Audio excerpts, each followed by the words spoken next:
Bismillahirrahmanirrahim. Assalamualaikum warahmatullahi wabarakatuh. Bapak Ibu, sebagai sesama pendidik tentu harus saling mengingatkan. Sebagai sesama kepala sekolah, sesama bendahara tentu harus saling mengingatkan Bapak Ibu. Karena ada waktu yang tersisa 27 hari lagi. Kalau sekarang tanggal 3 Juli 2023, berarti ada sisa waktu kurang lebih 27 hari lagi sebagai batas akhir Bapak Ibu untuk pelaporan BOS ya tahun 2023.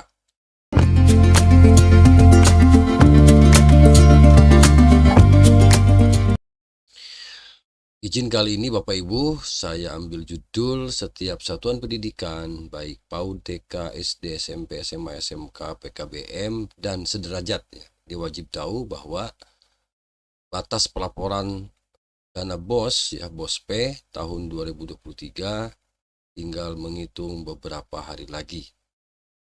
Baik Bapak Ibu, kita lanjut ya informasi terkait dengan bagaimana pelaporan untuk tahap 1 ya, penerimaan BOS atau BOS P tahun 2023 ini Bapak Ibu. Merujuk kepada Permendikbudristek ya, nomor 63 tahun 2022 tentang petunjuk teknis pengelolaan dana bantuan operasional satuan pendidikan, di bagian ketujuh Bapak Ibu, laporan realisasi penggunaan dana BOS P. Di pasal 51 Bapak Ibu, Kepala Satuan Pendidikan penerima dana BOS P harus menyampaikan laporan realisasi penggunaan dana BOS P melalui sistem aplikasi yang disediakan oleh kementerian. Di ayat 2-nya, penyampaian laporan realisasi penggunaan dana BOS P sebagaimana dimaksud pada ayat 1 dilaksanakan paling lambat. Di sini ada 2 poin Bapak Ibu. Yang poin A, ini paling lambat tanggal 31 Juli tahun anggaran berkenan untuk realisasi penggunaan dana minimal 50% dari dana BOS PAUD reguler, BOS reguler, dan dana BOP kesetaraan reguler yang diterima pada tahap 1. Itu poin A-nya. Kemudian poin B-nya Bapak Ibu, tanggal 31 Januari tahun anggaran berikutnya untuk laporan realisasi keseluruhan penggunaan dana BOS P yang diterima dalam 1 tahun anggaran.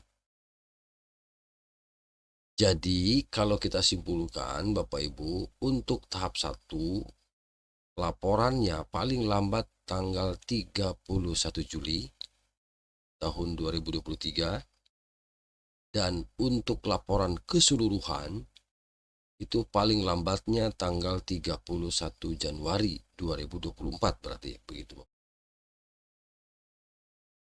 Saya lanjut baca untuk yang ayat ketiga Bapak Ibu. Ayat 3-nya, laporan realisasi penggunaan dana tahap 1 sebagaimana dimaksud pada ayat 2 huruf A, ini berarti Bapak Ibu, digunakan sebagai dasar penyaluran tahap 2 tahun anggaran berkenan. Artinya Bapak Ibu, disalurkan dan tidaknya ya untuk tahap 2 ini tergantung laporan Bapak Ibu di tahap 1. Jadi kalau laporan di tahap 1-nya selesai tepat waktu, maka itulah yang menjadi dasar penyaluran tahap kedua.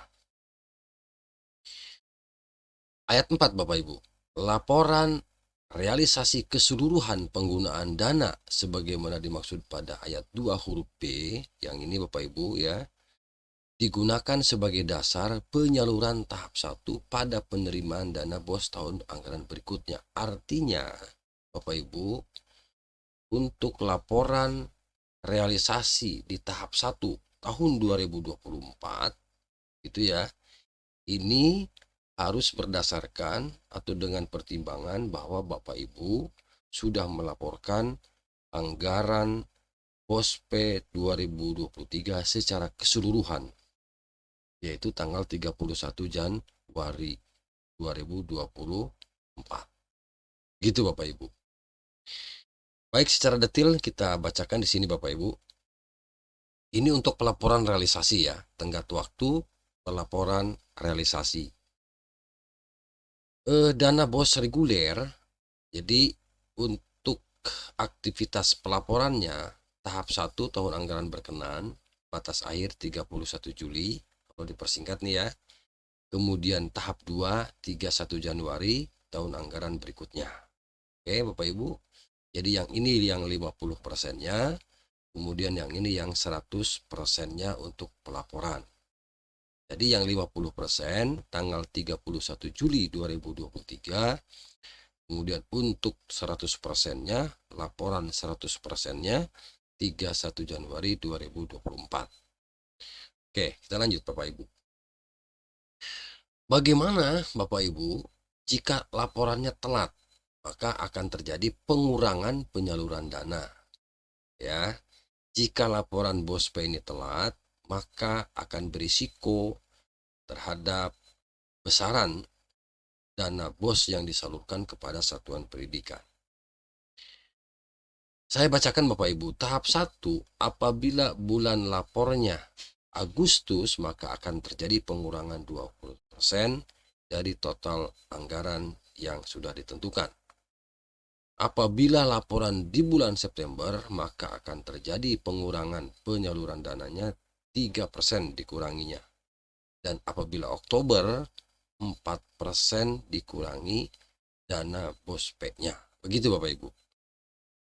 Demikian juga tahap kedua, apabila laporannya di bulan Februari 2024, begitu ya, sama 2%, Maret baru laporan 3%, kemudian April sampai Juni 4%. Untuk itu disarankan Bapak Ibu agar laporan ini bisa tepat waktu sehingga tidak terjadi pengurangan penyaluran dana BOS P yang Bapak Ibu terima. Lanjut. Nah, ini lini masanya Bapak Ibu. Lini masa ini adalah jadwal penyaluran dana BOS 2023. Di tahap 1 di Januari sampai Juni, kemudian tahap 2 Juli sampai Oktober. Pun berkenan tentunya tahun 2023. Nah, Bapak Ibu, apakah Bapak Ibu tahu ya, jika penyaluran dana BOS tahap 2 paling cepat dilakukan di bulan Juli? Apakah Bapak Ibu tahu jika untuk mendapatkan penyaluran dana BOS tahap 2 wajib melaporkan realisasi penggunaannya minimal 50%-nya dari yang diterima di tahap 1. Lalu laporannya kemana? Arkas untuk penerima BOS dan melalui BOP salur untuk penerima BOP. Itu misalnya BOP PAUD ya, dan BOP kesetaraan. Ini melalui BOS salur. Kalau BOS reguler seperti Bapak Ibu di satuan pendidikan yang formal, itu biasanya di sini ada laporannya kepada Arkas. Jadi Arkas itu untuk penerima BOS, kemudian untuk penerima BOP itu ke BOP salur.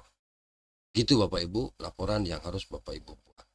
Untuk itu sekali lagi admin menghimbau kepada Bapak dan Ibu agar prosesnya ini berjalan lancar, tidak mengalami kendala, maka dari sekarang laporannya dipersiapkan karena tinggal menghitung hari lagi Bapak Ibu untuk batas akhir pelaporan. Kalau saya tayang sekarang tanggal 3, maka kurang lebih ada sisa waktu 27 hari lagi menjelang limit batas pelaporan. Demikian yang dapat admin sampaikan. Semoga informasi ini memberikan manfaat. Terima kasih. Assalamualaikum warahmatullahi wabarakatuh.